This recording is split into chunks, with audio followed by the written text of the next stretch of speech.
Hello everyone, hope you all are doing good. So जैसे कि हमने प्रीवियस वीडियो में मैक्सिम्स ऑफ टीचिंग किए थे पीएस टेट इंग्लिश के, तो अब हमने नोट्स तो कर लिए थे। अब उन मैक्सिम्स ऑफ टीचिंग के कुछ पीवाईक्यूज हैं जो बहुत इंपॉर्टेंट भी हैं।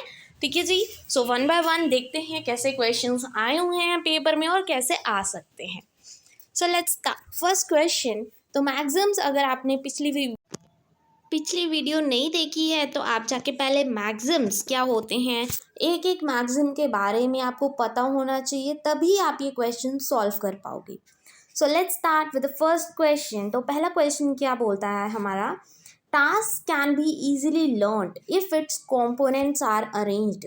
कि कोई भी टास्क है, ठीक है, कोई भी चीज़ है, अगर बच्चे ने सीखनी है तो उसके जो कंपोनेंट्स हैं, उसके जो हिस्से हैं, उसे हमें कैसे अरेंज करना चाहिए, मतलब बच्चे को कैसे सिखाना चाहिए। फ्रॉम सिंपल टू कॉम्प्लेक्स, ये तो बिल्कुल देखो सही बात है। आप पहले बच्चे को छोटी छोटी सिंपल सिंपल चीज़ें सिखाओगे, फिर जाके आप मुश्किल की तरफ आओगे, तो ये भी ठीक है। फ्रॉम डिफ़िकल्ट टू सिंपल, पहले डिफ़िकल्ट सिखाओगे, गलत बात है। अनफैमिलियर टू फैमिलियर, ये भी गलत मैक्सिम है, क्योंकि वो फैमिलियर टू अनफैमिलियर होता है कि पहले बच्चे को फैमिलियर चीज़ें जो उसके आसपास जो उसको ऑलरेडी पता है, फिर अनफैमिलियर पे आओगे। फ्रॉम अननोन टू नोन, नहीं जी, फ्रॉम नोन टू अननोन होता है, तो सीधा सा हमारा आंसर है फ्रॉम सिंपल टू कॉम्प्लेक्स। तो इसके लिए पहले मैक्सिम्स पता होना चाहिए, ठीक है जी। मैक्सिम्स नहीं पता तो आपको ऑप्शंस पता ही नहीं लगेंगे कि कौन सा सही है कौन सा गलत है। तो जब भी हमें किसी टास्क को सिखाना है तो उसके कॉम्पोनेंट्स को पहले सिंपल में अरेंज करो, फिर कॉम्प्लेक्स की तरफ बढ़ो। पहले छोटी छोटी चीज़ें सिखाओ बच्चों को, फिर डिफ़िकल्ट चीज़ों की तरफ आओ। Okay, next question. तो नेक्स्ट क्वेश्चन क्या कहता है कि जो मैक्सिम्स है ना टीचिंग के, जो हम करते हैं सारे, ठीक है, तो वो किसने दिए थे, तो वो दिए थे हर्बर्ट स्पेंसर ने। और ये क्वेश्चन पूछा जाता है बहुत बार, तो याद रखना मैक्सिम्स ऑफ टीचिंग किसने दिया था, हर्बर्ट स्पेंसर ने दिए थे। Now comes the next question. The single most important factor in the beginning of the teacher career is. आपने जैसे टीचिंग करियर स्टार्ट किया, ठीक है जी, बीएड की, एमएड की, that's up to you. BEd की मतलब आपके टीचिंग करियर स्टार्ट हो गया, तो उसमें सबसे ज़्यादा इम्पॉर्टेंट चीज़ क्या है, सबसे पहली इम्पॉर्टेंट चीज़ क्या है टीचिंग कैरियर में। एकेडमिक रिकॉर्ड्स आपके अच्छे होने चाहिए, नहीं ये इतना इम्पॉर्टेंट नहीं है। कम्युनिकेशन स्किल्स अच्छी होनी चाहिए कहीं ना कहीं, ठीक है। एक पर्सनैलिटी आपकी और एबिलिटी, आप कैसे क्लास से और बच्चों से रिलेशनशिप बना पाते हो, अच्छे बनते हैं नहीं बनते हैं, तो ये तो बिल्कुल सही बात है। ऑर्गेनाइजिंग, किसी चीज़ को ऑर्गेनाइज करना, तो ऑर्गेनाइजिंग इतना नहीं है जितना आपका पढ़ाने का तरीका, बच्चों से रिलेट करने का तरीका, बच्चे से आपके रिलेशनशिप्स कैसे हैं, तो ये चीज़ देखना सबसे ज़्यादा इम्पॉर्टेंट है, ठीक है जी। तो सबसे पहला टीचिंग करियर में इम्पॉर्टेंट फैक्टर कौन सा होता है कि बंदे की पर्सनालिटी कैसी है, या उस टीचर की पर्सनालिटी कैसी है, क्या उसमें वो एबिलिटी है कि वो क्लास से और स्टूडेंट से रिलेट कर पाए, एग्जाम्पल्स दे के पढ़ा सके। कम्युनिकेट तो खुद ही हो जाएगा जब बच्चे और टीचर्स में रिलेशनशिप अच्छा होगा, ठीक है जी। So C is your correct answer. I hope this is clear. Now comes next question. इनमें से कौन सा मैक्सिम है जो कहता है कि रिटेंशन मतलब रिटेन करना, दिमाग में बिठाए रखना हमेशा बेटर होता है if the knowledge can be linked with what is known, ठीक है जी। कि बच्चे को पढ़ाना सबसे आसान तब होता है अगर उसकी प्रीवियस नॉलेज से वो चीज़ आप लिंक करके पढ़ाओ। मतलब जो बच्चे को ऑलरेडी पता है ना, और अब आप जो पढ़ा रहे हो उसको उसकी पुरानी जो नॉलेज है जो उसको ऑलरेडी पता है उसके साथ, ठीक है जी। तो आप बच्चे को तभी बेटर पढ़ा पाओगे, उसके माइंड में वो चीज़ ज़्यादा टाइम तक रिटेन करेगी अगर आप फ्रॉम नोन टू अननोन जाओगे, ठीक है जी। I hope this is clear. Known मतलब ऑलरेडी जो बच्चे को पता है, तो पहले उन्होंने बोल दिया कि न्यू नॉलेज को लिंक करो जो उसको ऑलरेडी पता है। कई बार क्वेश्चन में ही आंसर होता है नोन टू अननोन। बाकी आपको अगर मैक्सिम्स की क्लैरिटी है, एक एक मैक्सिम्स अगर आपको याद है जो मैंने पढ़ाए थे, तो आपके लिए क्वेश्चंस करना बहुत ईजी है। सिंपल टू कॉम्प्लेक्स नहीं जाओगे क्योंकि वो तो आपने बच्चे को भी सिखाना है। पर्टिकुलर टू जनरल नहीं जाओगे, ये भी आपने बच्चे को सिखाना है। एनालिसिस टू सिंथेसिस नहीं होगा, तोड़ तोड़ के नहीं पढ़ाना। नॉलेज की बात हुई है जो ऑलरेडी उसको पता है, तो वो फ्रॉम नोन टू अननोन जाएगा। आई hope this is clear. Next question ध्यान से देखिएगा, ये मैक्सिम ऑफ टीचिंग, इसको पार्ट टू होल भी बोलते हैं। अब देखो, मतलब मिलता जुलता इससे, ये भी मैक्सिम है, ये सारे भी मैक्सिम है। अब इनसे मिलता जुलता part to whole. Part to whole क्या होता है? पार्ट मतलब पहले छोटी छोटी चीज़ें पढ़ाओ, तोड़ तोड़ के चीज़ें पढ़ाओ, फिर सारा उसको इकट्ठा करके एक सेंटेंस बना दो। ठीक है जी, I hope this is clear. अब इस किसको बोलते हैं? सीन टू अनसीन नहीं बोलेंगे। सीन तो वो होता है जो बच्चे ने चीज़ देखी हुई है ऑलरेडी, हमने पार्ट्स की बात की है। पार्ट्स में तोड़ के पढ़ाओ, बाद में उसको जनरल वे में पढ़ा दो। नोन टू अननोन तो नहीं होगा, वो अभी मैं समझा के हटी। कंक्रीट टू एब्स्ट्रैक्ट तो होता है जो बच्चा टच करके देखे और बाद में इमेजिनेशन करे, ये भी नहीं है। That is analysis to synthesis. ध्यान रखना, एनालिसिस करना, तोड़ तोड़ के पढ़ना, ठीक है जी। सिंथेसाइज, फिर उसको जनरल वे में सारा इकट्ठा करके पढ़ना। तो पार्ट टू होल भी तो वही हुआ। पार्ट्स मतलब पहले तोड़ तोड़ के पढ़ो, फिर होल इकट्ठा पढ़ो, तो एनालिसिस टू सिंथेसिस हुआ ना, सेम सेम।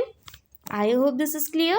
नेक्स्ट क्वेश्चन, बस क्वेश्चन को ध्यान से देखना होता है, क्वेश्चन बहुत ही ईजी होता है। तो देखिए जी, अभी भी यही क्वेश्चन, एनालिसिस का मतलब क्या होता है। अब आपको मीनिंग भी पता होना चाहिए, क्योंकि क्वेश्चन किसी भी तरह से आपको आ सकता है, ठीक है जी। देन एनालिसिस क्या होता है? Ability to break the problem into parts, ठीक है। टू कंबाइन द पार्ट्स, नहीं जी, बोथ ए एंड बी तो नहीं होगा। यूज ऑलवेज इन कॉम्बिनेशन, नहीं जी, ये तीनों ही नहीं होंगे। एनालिसिस होता है सेंटेंस को तोड़ के पढ़ाना, ब्रेक करके पढ़ाना। सिंथेसिस अगर हुआ तो वो होता है कंबाइन करना, राइट। कंबाइन करना होता है सिंथेसिस। और एनालिसिस क्या होता है? ब्रेक करना, ब्रेक करके पढ़ाना, छोटे छोटे वर्ड्स पढ़ा के बाद में एक सेंटेंस बनाना। I hope this is also clear. Question easy है। नेक्स्ट, अब ध्यान से देखना, in which of the following magazine student should be imparted knowledge about the present and then can understand the past and the future better. ठीक है जी, कौन सा ऐसा मैगजीन है जिसमें बच्चे को नॉलेज देनी है अबाउट द प्रेजेंट, ठीक है, अबाउट द प्रेजेंट जो अभी है उसके आसपास, फिर उसको पास्ट और फ्यूचर के बारे में अच्छी तरह पता लग जाएगा। पहले प्रेजेंट की बात करेंगे। तो देखो, इनडेफिनेट टू डेफिनेट तो कुछ भी नहीं होता। Seen to unseen, particular to general, analysis नहीं है, यहाँ तोड़ने की बात की ही नहीं है। प्रेजेंट की बात की है। प्रेजेंट क्या होगा? Scene to unseen. सीन मतलब जो उसके इन्वायरमेंट के आसपास, जिस टाइम, अब जैसे वो क्लासरूम में बैठे तो वो कौन सी चीज़ें देख पा रहा है अपने आसपास, सीन, प्रेजेंट की बात की गई है। फिर बाद में वो चीज़ें आएंगी जो इन्वायरमेंट के बाहर, बाहर के इन्वायरमेंट में है, ठीक है जी। From seen to unseen. I hope this is clear.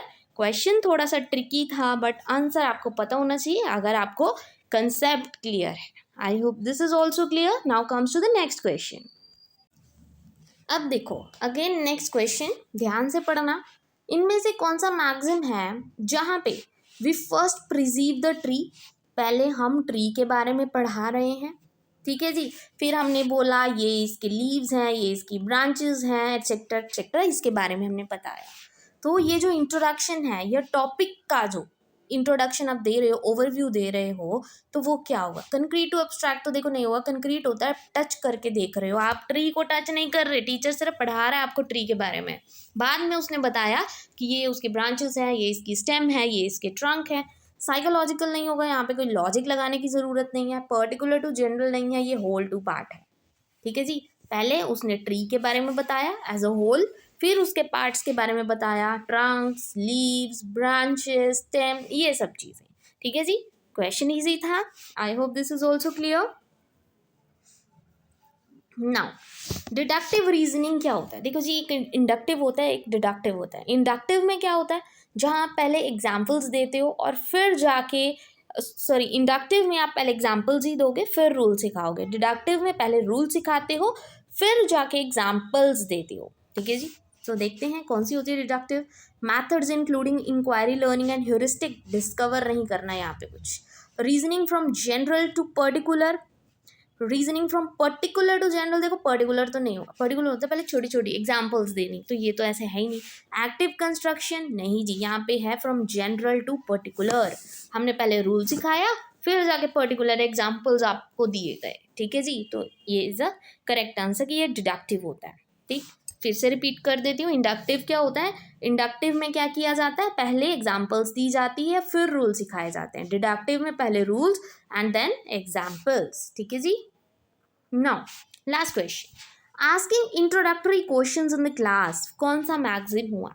आप बच्चों को इंट्रोडक्टरी क्वेश्चंस पूछ रहे हो क्लास में, तो वो मतलब इंट्रोडक्शन देनी है, इंट्रोडक्टरी, ठीक है जी, क्वेश्चंस पूछ रहे हो क्लास में, तो वो कौन सा मैगजीन हुआ।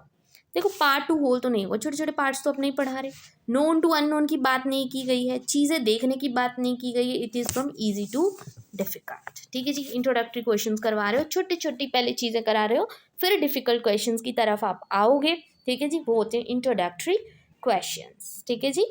आई hope this is clear and these are all questions. I hope आपको ये क्वेश्चंस इंपॉर्टेंट लगे हो, यूजफुल लगे हो और बहुत कुछ सीखने को भी मिला हो आपको। अगर आपको वीडियो अच्छी लगी हो then please don't forget to like and subscribe my channel. Thank you very much.